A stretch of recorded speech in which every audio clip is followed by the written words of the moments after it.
Go. Oh my gosh. We better start Unit 13. Stat. Ready to begin. Ready to begin. Okay. Wait, can I say an inspirational quote, Ms. Lorno? No. Okay. Does anyone remember where I put my stat book? So, no. Oh. So this unit, we are talking about 2 sample procedures. So sampling, distributions, confidence intervals, and hypothesis tests. But we have 2 samples. And so we're dealing with means. So if we can recall, this whole semester, we started with 1 sample proportions. And those were all, what letter? Z, well P, but whenever we're doing it in the calculator, it's a Z test, a Z interval, Z score. When we're talking about means, what letter do we use? T. So T test, T interval, all the T procedures. What's the difference between Z and T? T's robust. T is robust, which means it And it has to do with means. Standard deviation is unknown. Standard deviation is unknown, and it changes, right? So there's more area in the tails of a T distribution. How many? Isn't it How many? What does my sample size need to be in order to consider it approximately normal? Greater than or equal to 30. 29 29 degrees of freedom. Perfect.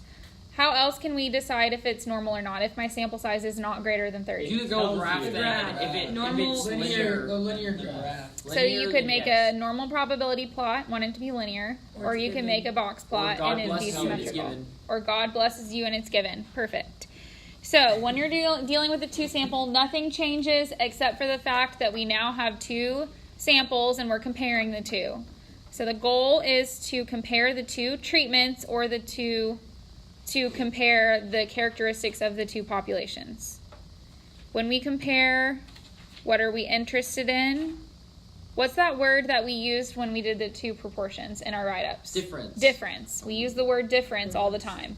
So when we compare, we're wanting to find the differences between the 2 populations. So maybe I want to compare 3rd period and 4th period, and I want to find the difference in their test averages. So maybe is 3rd period higher than 4th? 50 points. By a lot. Maybe. 50%. So suppose we have a population of adult men with a mean height of 71, standard deviation of 2.5. We also have a population of women, mean height of 65, standard deviation of 2.3. Suppose we take a random sample of 30 men and a random sample of 25 women, and we want to calculate the difference in their heights. This is a sampling distribution problem because, here, let me show you why I know this is a sampling distribution as opposed to a test.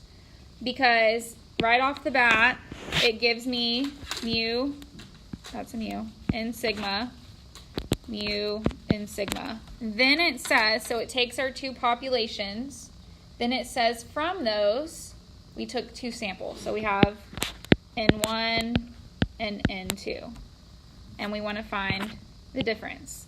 Another way, so on an AP test, I've seen where they just ask a sampling distribution problem or they just ask a full write-up. How do you know the difference?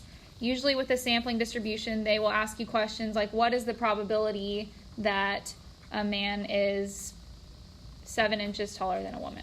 Something like that. So they would ask probability questions from that. So to find the differences, here's kind of a rundown of what the mean and the standard deviation would be. So the mean of men is 71 because it just matches. So mu of x bar, sigma of x bar, I guess you could say 1. You take your standard deviation and you put it over the square root of your sample size. So 2.5 divided by the square root of 30. Y'all remember those 2 formulas, right? It's Sigma over, so for sampling distributions it's sigma. Sigma. But then whenever we get to hypothesis testing it's S. Wait, where did 30 come? That's your sample size. Oh. For women, 65, and then 2.3 over the square root of 25. So here they are separately.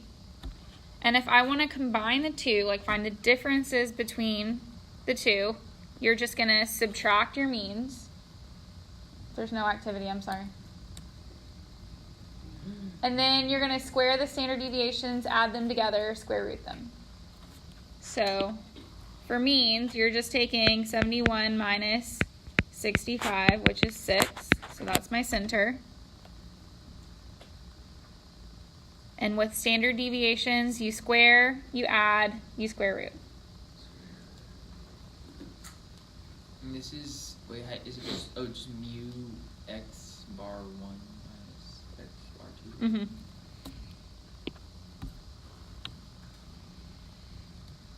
Was that minus? Yes. Oh, don't you add under the square root?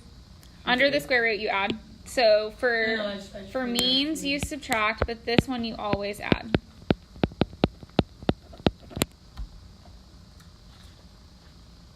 And so if you notice here on this formula right here, it just has the numerator squared because when the denominator was squared, it was like the square root went away. So you can write it like this. This is like option 1. Or you can write it as 2.5 over the square root of 30 in parentheses squared. But they mean the same thing. Everyone kind of see that? But you can't do 2.5 over 30 with parentheses squared. Right. Oh. Because when you distribute the squared, on the denominator, the square root goes away. So you can memorize either this way or this way. There's 2 options.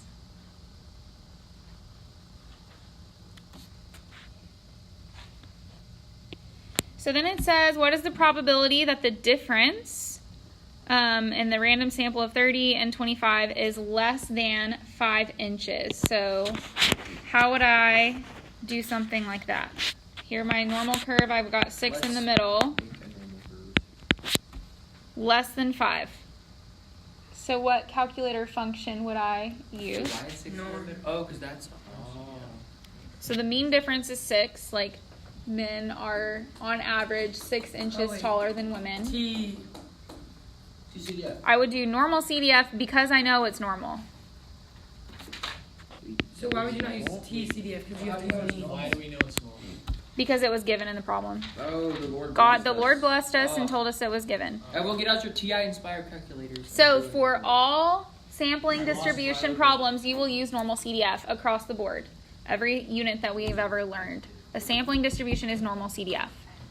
When it comes time to doing hypothesis test and confidence interval, that's when you have to differentiate between the normal CDF and the T-CDF.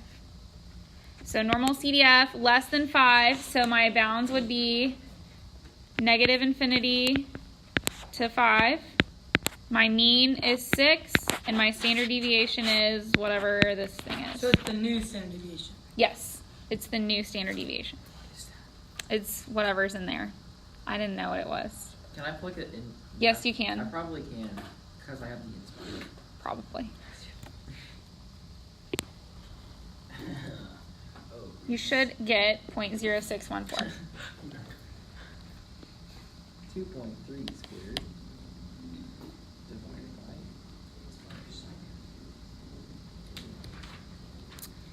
So the properties, these are just the rules. 0.06. So means you subtract, standard deviations you square, you add, and you square root. And then this whole thing right here is just the normal, like, is it normal? And so it's either given or N1 and N2 must be greater than or equal to 30, or you graph both. Is it great? So now we're checking both samples instead of just one. Selected independently. So 2 independent random Yes. samples. Yes. And then, wait, what are... You don't have to check for anything in the middle, do you? It's just the first one and then the third one? That's Right. all your assumptions? Right. Okay. So, for a hypothesis test, because remember there's 3 parts, we just did sampling distribution, do hypothesis testing and confidence intervals. I want you to write it like this. I don't know why it shows both. I like it this way better. So when we're comparing the means, it's just like the proportions, like where we did P1 equals P2. It's now mu1 equals mu2. I love this unit because we get to say mu2. And that's Pokemon. Is that, so oh my gosh. mu2. I do that on Super Smash Bros. And I'm really bad at it. That's okay. mu2. All about the effort. That's where we should write it. The length in here is long. Right. I wonder if I could draw Mewtwo. Do it right now. No. You have 30 seconds. 30, 29, 28, 16, not bad. 14, It's not. 13, Somebody draw me a 12, I have no idea what it 11, is. 10, 9, Eight. 8, Those are That's rad. Mew, not Mewtwo. 6, This is Mewtwo. No, that's Mew. That's Mew. 3, 2, Mewtwo's like the 1. bigger, like, muscular version of that one. What's I don't know how else to describe Hey, what's that? That's Mew. Thank you. Oh, Why is his legs are like four- so big he's bulging. Here's his muscles. that Oh thing is my, actually wait. Wow. Thank that you. thing is gonna wake me up every Thank day. you. I'm going to quit my job and become an artist. All right. Why did you So, erase it? I'm sorry because I need to get back on Wait, was focus. that not on the video? Yes, all of that was on the Okay, video. okay. Okay. And lastly, make sure that you define both mu1 and mu2. So you Where could say mu1 where equals mu1 equals the blank. true mean of third period on test 2, and mu2 is the true mean of 4th period on test 2. So same steps. True. Our test statistic, which is t, is x bar 1 minus x bar 2.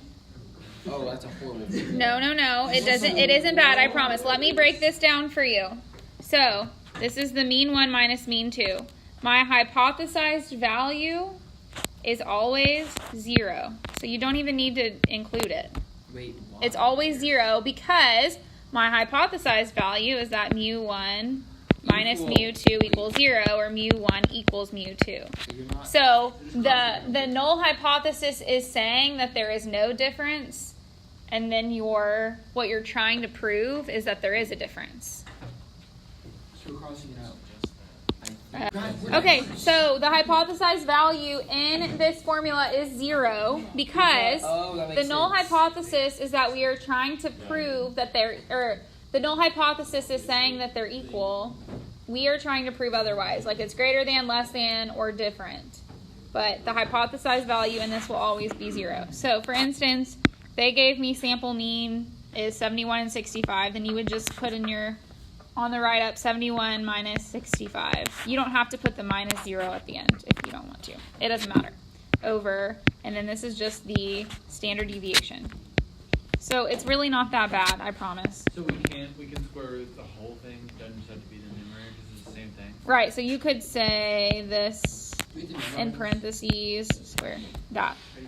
But do we have to write the whole, like, that whole formula out when we, like, you know, before we fill it in? Do we have to Oh, write the wait. whole thing out? No. So if we do that, then we don't. We still need the square root.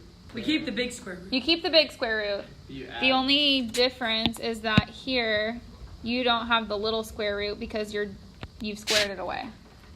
So you could write it like this, or you could write it like, let me put it in a different color.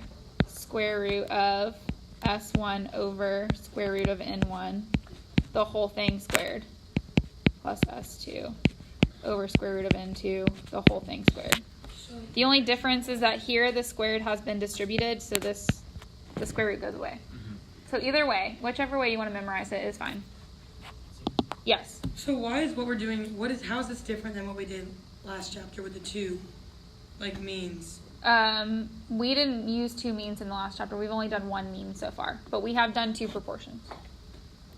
So you might be thinking of the proportions. Maybe- one. Two property interval. Yeah. We did 2 prop, and then we did 1 mean. Yeah, and now we're doing 2 means. Okay. So then, to calculate your degrees of freedom, this long formula you do not need to memorize. In fact, you can just cross it all out. Woo! I will. But what I want you to write is, so don't cross it out, or cross it out, but right next to it On that formula sheet. that the calculator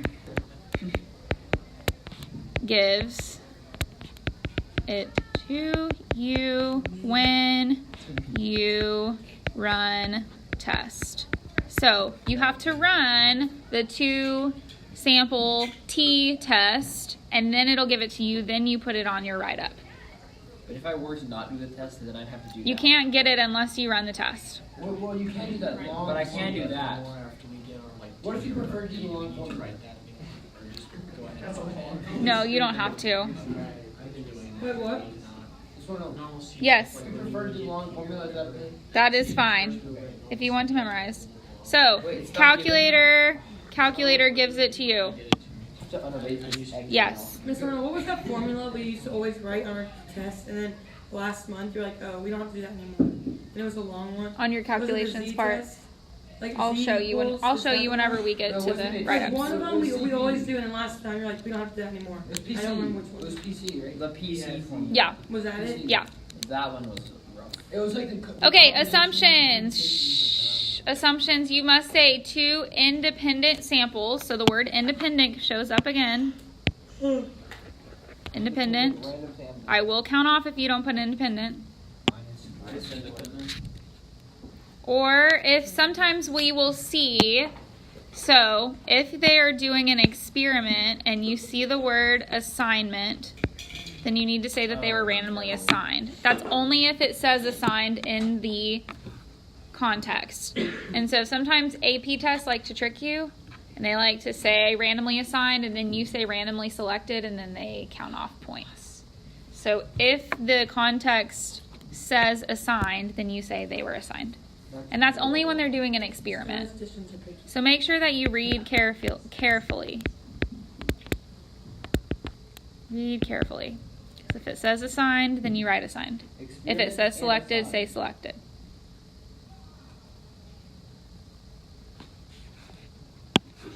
Then the next one is that the normal. So we talked about that. Either both samples are greater than 30, or you say that they both normal probability plots are linear, or they're both given, but that never really happened. So you just have to do it twice. You have to do both of What is them. it? What is it called? Normal, is it normal probability plot? Yes, normal probability plot.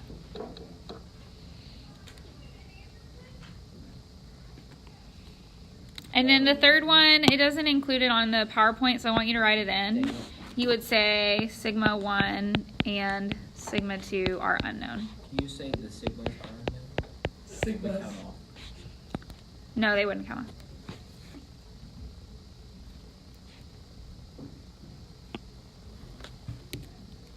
So steps. You could say both sigmas are unknown. That's fine. So you do your assumptions, your hypothesis statement, calculations, conclusion.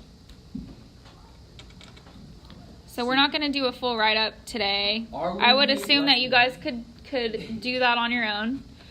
So we don't have to necessarily go through it. I want to know. So this is the same thing we did with the 2 P's, except the formulas are different. Yes, exactly. Same Yes. formula. For the graphs, that we just do both the graphs separately. Yeah. And you just comment on both of them. So you'll have 2 graphs on your write-up. Oh. But that's only if it gives you data, correct? Mm-hmm. Wait, 2 graphs? Yep. Like Okay, this so is here's an data for this example. We're going to data do this. We're not going to do the full write-up. I'm just going to show it to you, but I do want you to type this data into your calculator. So for men, I want you to do L1, women, L2.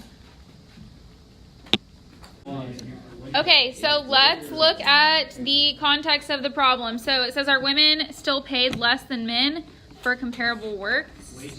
This is a big controversy. A study was carried out in which salary data was collected from a random sample. Annual salaries in thousands of dollars below. Use alpha equals 0.05 to determine if there is convincing evidence that the mean for male is greater than the mean for female. So let's write our hypotheses. Convincing evidence is that? So, Convincing evidence means we're going to run the test. Right. mean one. would be- So, ho is that mu1 equals mu2. And the ha would be what? The mu one's greater. mu1 is greater than mu2. Where mu1 is the true mean salary for men. And mu2 is true mean salary for women. You have to do the normal probability plot. So, if you want to check the assumptions, they're both two independent random samples, so we would say that. To check if it's normal, the sample sizes are not greater than 30. So you would want to make two graphs.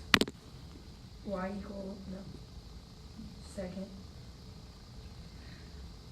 Another thing to mention too, because I see this often, like sometimes confused if you do it the other way. So if I wanted to put females before males, like on my hypotheses, you would just make it a less than test. So it would still be the same concept. Just if you put females in list 1 and males in list 2, you could do it that way. What test is this? It's going to be a 2-sample t-test. So assumptions, 2 independent random samples, 2 graphs. They just did box plots. They look pretty symmetrical. So Wait, we how would do you say graph them at the same time? if you graph them at the same time, you would just turn on plot 1 and plot 2. Oh, okay. Yeah. If you want to graph them at the same time, you can do 2 plots.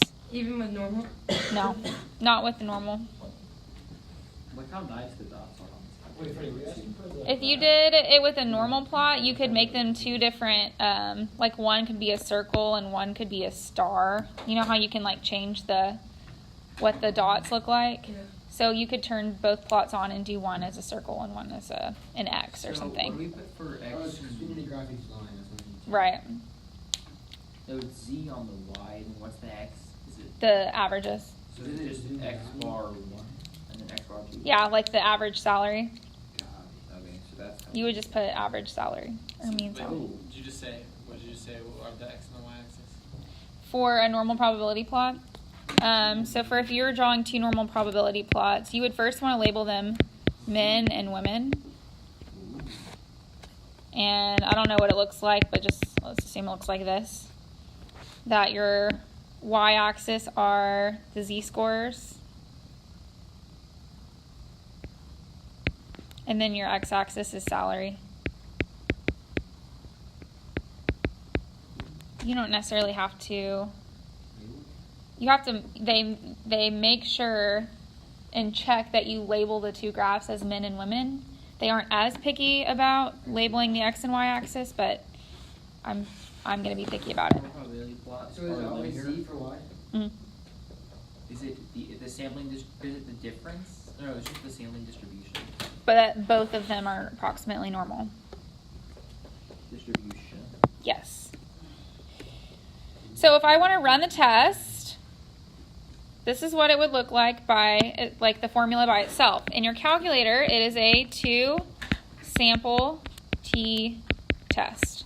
So that is stat calc what? 4? Is that count? No, This is.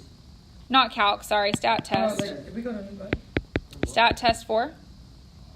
I don't know. I'm not looking. Okay. Okay. Seems kind of soon. Stat test 4. It seems kind of soon. It does. What does Okay. pooled mean? Yeah, what's pool? Say no. We'll talk about it in a minute. Together. Don't pull it. Data, Why is it not two frequency sample? 1 How do you submit? Scroll down. greater than. Yeah.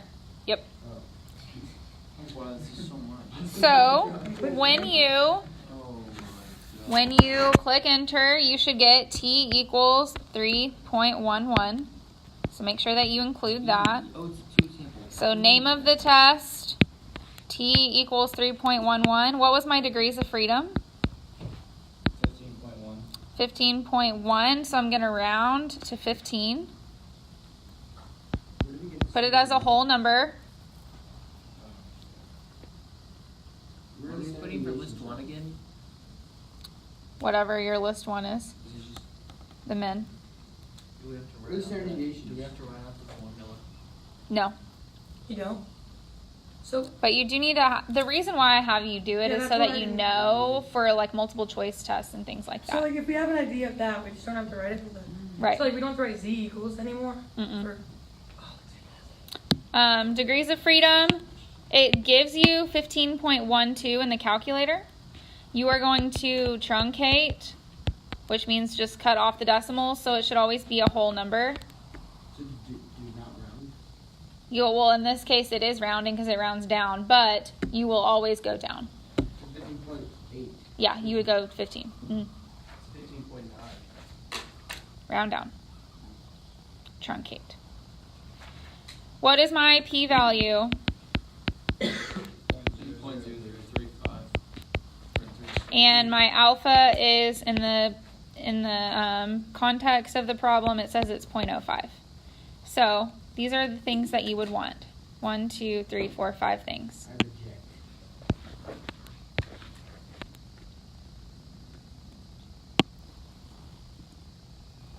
oh, Then conclusion, since the p-value is less than alpha, we reject HO. There is sufficient evidence to suggest that the true mean is higher for men than it is for women. I just don't know what were the 3 things. You need p-value. So you need the name of the test, so 2 sample t test. You want to write the name, so this is 1. You need what t is. You need degrees of freedom. You need p-value, and you need alpha. 1, 2, 3, 4, 5. So you just write alpha equals 0.0. Yeah. Is there going to be a confidence interval portion of this? Yes, there will be.